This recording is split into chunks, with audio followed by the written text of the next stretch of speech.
Hello and welcome back to the Scenario 7 podcast. My name is Sam, and today we're here for a Brazilian Grand Prix preview. And joining me for this preview, it's Mr. Matt Collier. Matt, how are you doing, mate? I'm doing good, thank you, Sam. Yeah, I'm back, and it's not F1 fantasy related this time. But yeah, how are you doing? Yeah, I'm good. Can you believe it? Matt is here and it's not for fantasy, but Matt will also be joining us for fantasy in a later video. So we're getting double Matt Collier this week. So what a pleasure that is. And as I just mentioned, we'll be previewing the Brazilian Grand Prix. But first, we're going to be playing Have I Got F1 News for You, where we look at a news headline from in the week and we discuss it and talk about our thoughts on it. And this week, the headline is very easy to guess the missing word, and that is Latifi would only consider F1 reserve role if it offered path back to a. What's the missing word? F1, Formula One, No. Williams, Back to a. seat. There you go. Yeah. Boom. Got it there. So Latifi said that if he were to consider reserve role in F1, it would need to be a realistic pathway back to a race seat. The Canadian driver has 2 races remaining for Williams before ending his 3-year stint at the team after announcing the split back in September. Matt, the question I want to ask you is, first of all, do you think he'll get a reserve seat? And if not, what does the future hold for Nicholas Latifi? Um, yeah, it's an interesting one. I think he's actually very underrated in the wet, and if the whole race calendar was just wet races, I reckon he'd do really well. I remember Leclerc on the radio going like, what was Latifi's fastest practice session time at Hungary?" And yeah, he's been with Williams, I think, 3 years. He'll probably do something slightly different, still with motorsport. But yeah, I think his time is up really in terms of Formula One. Yeah, I mean, in this interview, he did note that it is very unrealistic that he'll get even a reserve seat in F1, which is a shame because, as you said, his talent in the wet is very impressive. He's put in some really good wet weather performances, whether that's been in a race or even some practice sessions where he's come top of the leaderboard and put in loads of purple sectors. But yeah, I think his time is up in F1. I don't think he'll be getting a reserve seat either. I think the most likely destination will be IndyCar. He's spoken about potentially going into it, and it's been very strongly linked to a seat there. And he did say, if I was going to do IndyCar, I would want to do the ovals. I did have the opinion at one point that ovals are very dangerous and unsafe, but in recent years, less so. But it's definitely something I would want to do. So he's openly expressed interest in IndyCar, and I think that's his most likely. And if not, potentially Formula E. I mean, we've seen drivers like Giovinazzi, we've seen Karun Chandok, we've seen loads of drivers take the step from Formula One to Formula E. So with a few seats left in Formula E still to fill, we'll have to see whether that is a possibility. But yeah, that's the future of Nicholas Latifi discussed. And let's now move on to discussing this track. And the drivers will be racing around the Autodromo Jose Carlos Pace.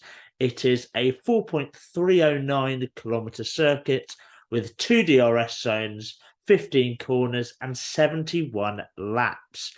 Matt, what are your thoughts on this track? For me, it's one of my favourite tracks. It's brilliant. There's been so many great races, so many good battles for me in league racing around Brazil. You can basically just battle for so many parts of the track, and yeah, it always provides some spicy racing. There's normally always some chaos and drama, and yeah, the sequence of the last corner, turn 1, 2, and 3 are just so good in terms of overtaking, and yeah, I really like this track very much so. Yeah, no, it's a really great track, Interlagos. It really is. As you said, provides several overtaking opportunities, especially down the back straight when you get that DRS. I mean, we've seen so many moves been made there. For me, Interlagos should be the final race of the F1 season, especially if they want to make Las Vegas the penultimate race, which I'm not really happy about. But if they do want to do that, I think it makes sense from a geographical point of view, a climate point of view, and a racing point of view, because at the end of the day, it's not too far away. And after Las Vegas, where we don't know what the racing's going to be like, it could be really dull. At least you would finish the season at a track like Brazil, where you'd get some drama, you get potential wet weather, which spices it up. You get drivers like Hamilton who just race unbelievably hard here. It would be fantastic. And that's one of the reasons I think that it should probably be the final race of the season. You know, memories of Hamilton's first title in '08, how amazing that was when Glock started, just bottled it basically, and Hamilton got the win. That was just amazing. But yeah, the iconic Senna S's you've just mentioned, you have lots of changes in camber, a banked final corner. I mean, yeah, I just really love this track. It is one of my favorite tracks on the calendar, and I'm just excited to be racing here this year. It's just a shame that there's nothing to play for like last year. And talking about last year, let's look back at the last race in Sao Paulo, and I'll quickly run through all the talking points. And on Friday, which is where we'll start, as last year as well as this year was a sprint race. So on the Friday, Verstappen took pole, Bottas was second with Perez third. Hamilton was disqualified from qualifying due to, I think it was an issue with his rear wing, wasn't it? It was something to do with the distance between the flaps, which was fair enough. I mean, you've got to abide by the rules. You then have on Saturday, Bottas taking the win in the sprint with Verstappen second and Sainz third. Hamilton got up to fifth in the sprint from 20th, which was a mega effort, but then did take a 5-place grid penalty for the race. I think it was a component of his engine that got changed. Then on Sunday, on lap 1, Lando Norris and Carlos Sainz touch, giving Lando a puncture at the start. On lap 4, Yuki Tsunoda dives down the inside of Lance Stroll at turn 1. Stroll later DNF'd with significant damage, which I think caused a VSC as well, as at some point just damage came flying off the car on a later lap. On lap 11, Mick Schumacher lost his front wing at turn 2 after touching the back of an Alpha. And then, apart from loads of overtaking and some fantastic moves by a lot of drivers on the grid, Lewis Hamilton ended up winning from 10th with Verstappen second and Bottas third. That was Hamilton's 101st race win, and Perez took the fastest lap.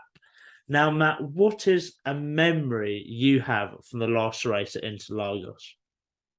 Yeah, I mean, the obvious one is, Hamilton fighting his way through and both him and Verstappen going off the track massively wide. But yeah, you've already touched upon it. I've gone with the Tsunoda dive bomb on Lance Stroll. Tsunoda just came from so far back and wiped into Stroll, and debris went absolutely everywhere at the first corner. I think it caused like a VSC or safety car because just so many bits of carbon fibre that went everywhere, and rightly so, Tsunoda got a penalty for it. That's my memory.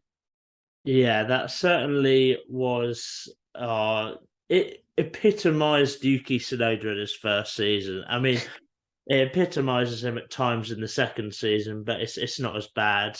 But I have gone for the Hamilton fighting his way through the field, as one of us had to choose it, and I decided to take it. And it was just such an impressive drive. It was over the weekend, just spectacular. It really was, because despite getting disqualified from quali on the Friday, I'm pretty sure he still put that car on pole, didn't he, with that car before getting disqualified. So he still absolutely smashed it on the Friday, got disqualified for an issue that he had nothing to do with. It was just an error from the team. But then to fight back from 20th place to 5th during the sprint, bear in mind that race is limited amount of laps. I think it's around 20 something laps, was a fantastic effort. To then taking a grid penalty, 5 place grid penalty for changing an engine component, starting 10th in the race, and you're like, surely he can't win this. I mean, Verstappen and the Red Bulls look quick. Surely he can't do it.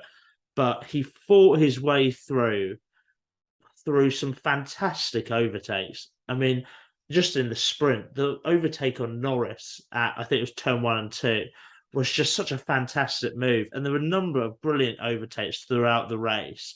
And then after a bit of to and froing with Perez, he got through, and it was his battle with Verstappen. And I'm not gonna lie, Verstappen definitely pushed the limits, let's phrase it as, to what is allowed. I mean, if Joe was on the podcast right now, he would be saying about how Verstappen should have got a grid penalty for the next race, should have got a penalty during the race. But it was definitely a bit dodgy, with Red Bull then going on the radio saying, you've just got to let them race or something along those lines. And just, this is just hard racing, Michael, which was just such a thing that happened last year where everyone just got on team radio to Michael Massey. But in the end, Hamilton made the move stick, got the race win. He even pushed a really big gap, if I remember rightly, from himself to Max. So when he got past Max, he built a really great advantage as well, just showing how dominant he was that weekend.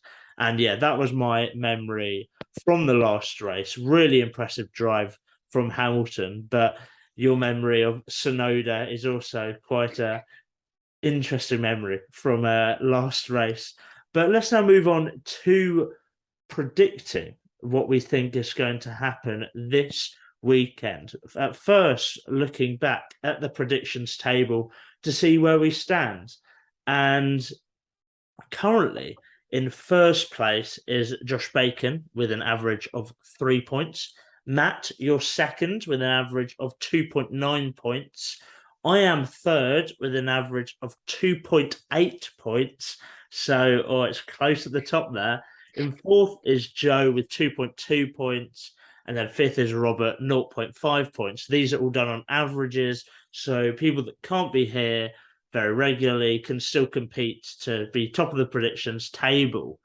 And the things we predict, so we will predict our podium. That's the final thing we do. And this week we will predict the sprint podium as well, because of it being a sprint race. But first, we predict 5 things to do with the race. And those things are: first accident, first safety car, VSC or red flag, first pit stop, first blue flag, all of those things with the specific lap for a bonus point, and then which driver will get the most overtakes and how many overtakes that driver will make. So I'm going to kick us off with my predictions. And for first accident, you've just mentioned him there, Matt, Yuki Tsunoda, lap 1. And I don't really have any explanation for this. He's a bit clumsy. He will be in the midfield, so he could be involved in an incident. It's nothing against Yuki, but could be involved in some shenanigans on lap 1. Even though we don't actually, or in the last race, we just had Norris's puncher, and that wasn't exactly that too deep. But moving on to first safety car slash VSC slash red flag, I'm going for Lance Stroll, lap 1. Again, not much explanation. He'll probably be in the midfield. There could be some toing and froing between cars. So I've gone for Stroll for this one. He technically caused the first VSC in the last race at Brazil. So Stroll, solid guess there. First pit stop, I've gone for Alex Albon, lap 1. Don't. Again, no real explanation. First, blue flag, Nicholas Latifi, lap 34. We spoke earlier about where he'll be next year, but where I think he'll be at this race is at the back of the grid, getting by the cars. So I think that he will be lapped on lap 34. And then for most overtakes, I've gone for Fernando Alonso. He might be at the back of the grid because of engine penalties, gearbox penalties, whatever, because his car has really let him down this year. So I've gone for Fernando Alonso with 6, as his bad luck has to end somewhere. Matt, what are your predictions? There's some very similar ones. With one of them, well, actually with two of them, I've got the exactly same driver and lap as you. But yeah, first accident, I've also gone Yuki Tsunoda, lap one. He's normally just involved in instances and like crashes and stuff like that. First VSC slash safety car slash red flag. I've gone with one you Joe, lap one. It's either normally reliability problems or just crashes that hinder him. First pit stop, I've also gone with another lap one. I've gone with Kevin Madison as first pit stop. He normally loves a black and orange flag. So yeah, I think he'll be the first one to pit. So that was first pit stop. First blue flag, Latifi lap 34. So exactly the same as you, also including the lap 34. Most overtakes, you already touched upon grid penalties. According to my sources, Carlos Sainz might be taking a grid penalty this weekend. So I've gone with Carlos Sainz with 11 overtakes. And yeah, I expect some news to come out in the next few days about Hülkenberg being announced as a Haas driver as well. So yeah, they're my predictions. There we go. Matt Collier sources. You've heard it here first. I mean, the people who watch the fantasy show will know all about Matt Collier sources, but you're bringing it to the preview now, and you're actually very consistently correct with these. So it'll be interesting to see if these happen. Now let's move on to predicting the sprint podium and the podium on Sunday. We might as well do it together. I will go for these. Mine are really boring. I'm really sorry to say this. They're exactly the same as each other. The sprint podium, I've gone for Verstappen first, Perez second, Leclerc third. My explanation for this is that Red Bull looked brilliant. Ferrari, I mean, especially at Mexico, looked like they'd turned down their engine to avoid potential reliability issues. If not, they were absolutely awful in Mexico. So maybe Leclerc won't come third, thinking about it. No, I'm going to stick with it. But Leclerc's going to need to do a mighty effort to get third. If not, I think there'll be a Mercedes sniffing around. But yeah, Verstappen first, Perez second, Leclerc third for sprint. And then for Sunday's podium, Verstappen first, Perez second, Leclerc third. Matt, what have you gone for? Yeah, some similarities. For the sprint, I've gone with Verstappen in first, Hamilton second, and Leclerc third. For the race, I've gone with Verstappen first, Hamilton second, and Perez in third. Ooh, interesting. Predicting big things for Hamilton. He does notoriously do very well at this track, so it'd be nice to see him fighting near the front. But that wraps up our podcast previewing the Brazilian Grand Prix this weekend. I mean, there's been a lot of turmoil around this Grand Prix. It looks like there's going to be thunderstorms this weekend, which a few years ago we'd been like, yeah, bad weather, it's going to make it an exciting wet race. But now it's like the race might not even happen at all.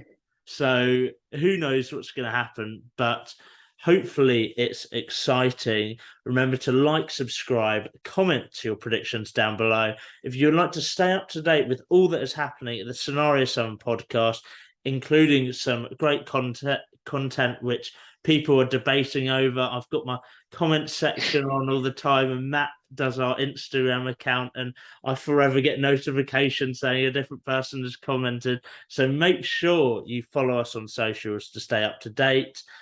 thank you for listening, and we'll see you in the next one.